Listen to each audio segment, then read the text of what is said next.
What is heavy for the able? कोति भारः समर्थानां किम दूरम व्यवसायिनां को विदेशः सुविद्यानां कः परः प्रियवादिनां. कोति भारः समर्थानां कः अति भारः समर्थानां. What is too heavy for the able? So a weak person may not be able to lift even little weight, but a strong person can lift much more weight. And this is very obvious in case of physical abilities, right? Nothing big deal to explain or understand.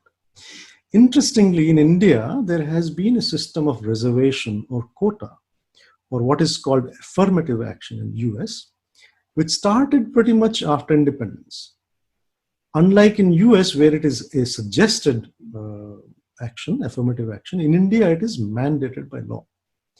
And initially it was meant for only 10 years of schedule or schedule, and hence the socially, economically backward sections of society were listed as scheduled castes or scheduled tribes.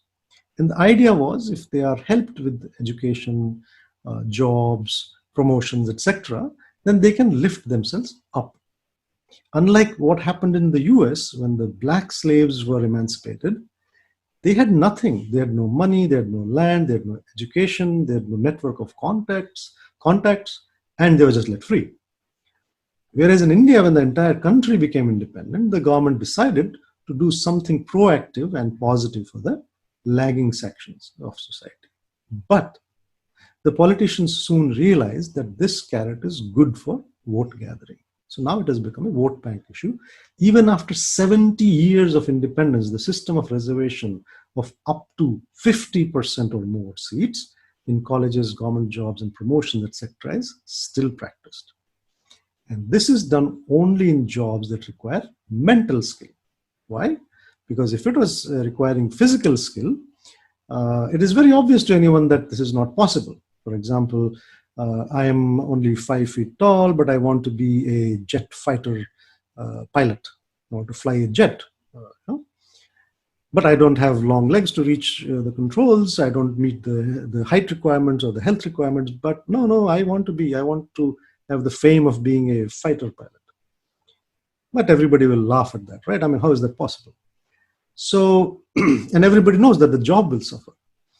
You have a porter or a coolie at a railway station, and imagine that the coolie says, I'm not a traditional coolie, I'm not very strong, but I will charge you the same 50 rupees for lifting a full suitcase, but I'm only going to carry your purse because I'm not very strong. How ridiculous would that be, right?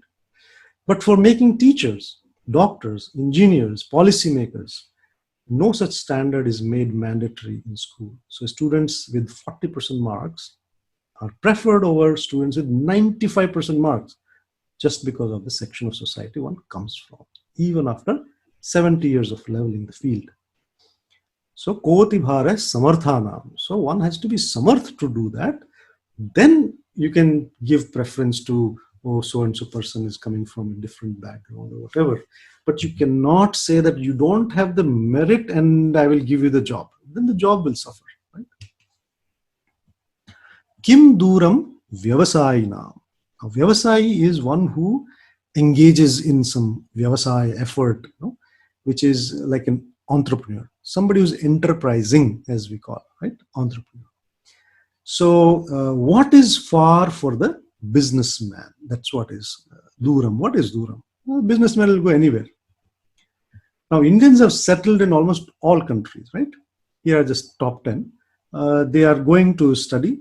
They're going for work. They're going for tourism, no matter what they go for.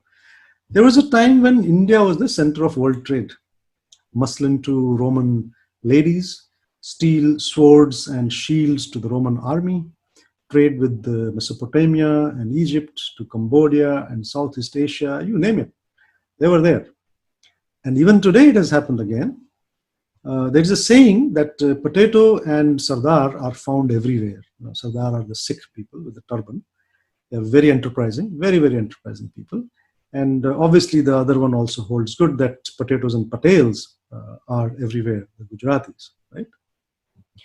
So Patel brothers is You can find it everywhere. And Sher Punjab, these are the most common Indian stores you will find in any country, right? So they will not miss any business opportunity. Now, the motel industry in US is majorly owned by the Patel brothers. And the story is also very fascinating. I mean, how they went to the least desired locations where nobody wanted to have a motel. And they bought mom and pop motels or started new ones. And over decades took over the industry. Now, I think there are more than 50% of the motels in US are owned by Patels. Far away from home, far away from comfortable New York or San Francisco, right? And interestingly now, the trucking industry in US also has a major share of Punjabi drivers. And they feel nostalgic for home food, obviously. So now food stops have come up which serve fresh, hot Punjabi food along the highways, right?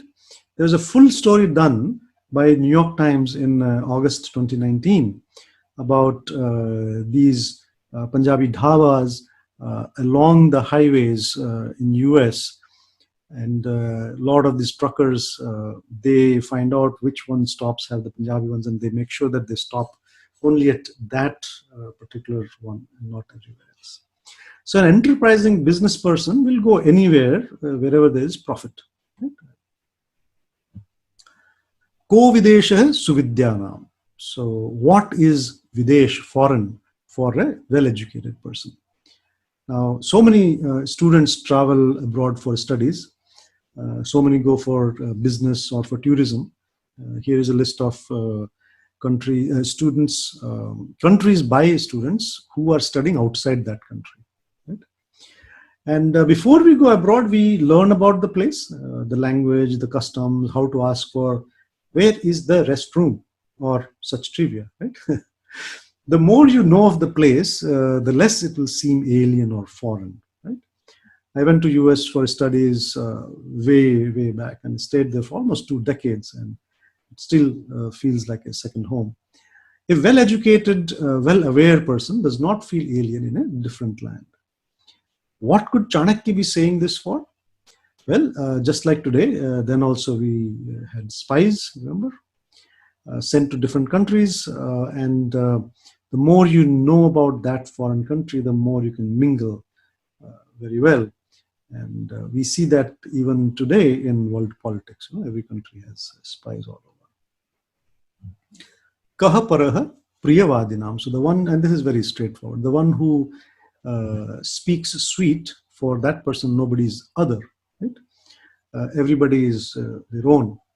And this reminds of Ayam Nijaha Paroveti Ganana Laghuchetasam Udara Charitanam tu Vasudhaiva Kutumbakam. This shlok comes in Hitopadesh, and it basically says that this is mine, that is somebody else. Such categorization is of the people of small minds.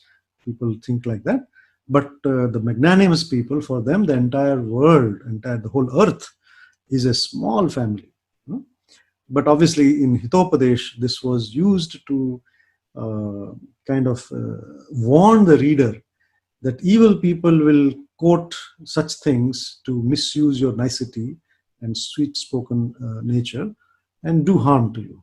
So the use of this in Hitopadesh was slightly different. So for the able, nothing is difficult. For the industrious, nothing is far. For the educated, nothing is foreign. For the sweet-spoken, no one is other.